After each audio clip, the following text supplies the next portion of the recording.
A few months ago, London's Walking and Cycling Commissioner stated that cycling had become too white and was deeply concerned about the lack of gender and racial diversity among the operators of two-wheeled pedal-powered conveyances. As a consequence, actual diversity quotas are seriously being considered to address the glaring absence of women, Muslims, and people of color on their bicycles in Britain.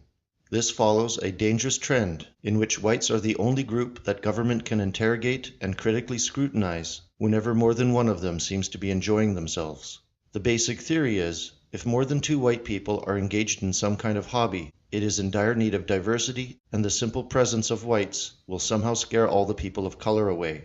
We could probably critique the strange phenomena of implicit racial bias towards white people going completely unremarked, as if it's just natural to fear the All-Aryan Bowling League. Clearly, if we were talking about white people feeling intimidated by a large presence of blacks, that would imply racism, but the converse is never true.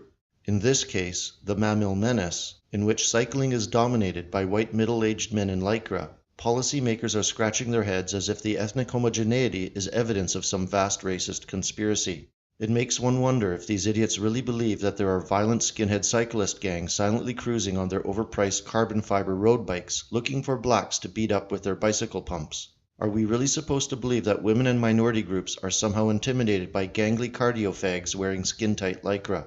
This isn't a new phenomenon. Just try a little experiment and type any random activity into Google followed by the phrase too white or unbearable whiteness, and observe the frantic hand-wringing over how every facet of life suffers from an inundation of demyelinated colonizers. Wistful introspection and navel-gazing commences the very instant someone observes a proportionately appropriate number of honkies engaged in virtually any sort of enterprise. Can't go running, work as a librarian, play video games, or swing a fucking tennis racket without the social justice inquisition dissecting you for racism. The levels of absurdity achieved by this analysis reach the point of self-parody, as in the white supremacist implications based on the color white itself. Accepting the one obvious counterexample of a non-white group being scrutinized for overrepresentation, you can't get a fair analysis of something that the most brain-dead normie would immediately think of. This phenomena is just the logical corollary of assuming that white people do not have a culture, completely invalidating the concept whites could ever have distinct pursuits in the first place. It's all part of a blatant delegitimization of an entire race of people, which according to their very own sociological theory is the very first thing someone does to a suspect class before brutally oppressing them.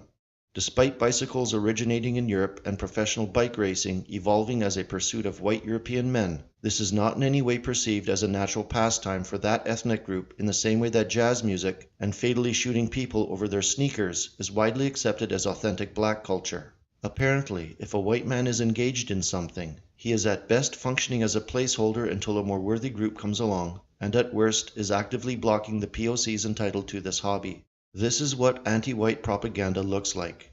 It is real, it is dangerous, and the hostile liberal elite is consciously trying to delegitimize whiteness.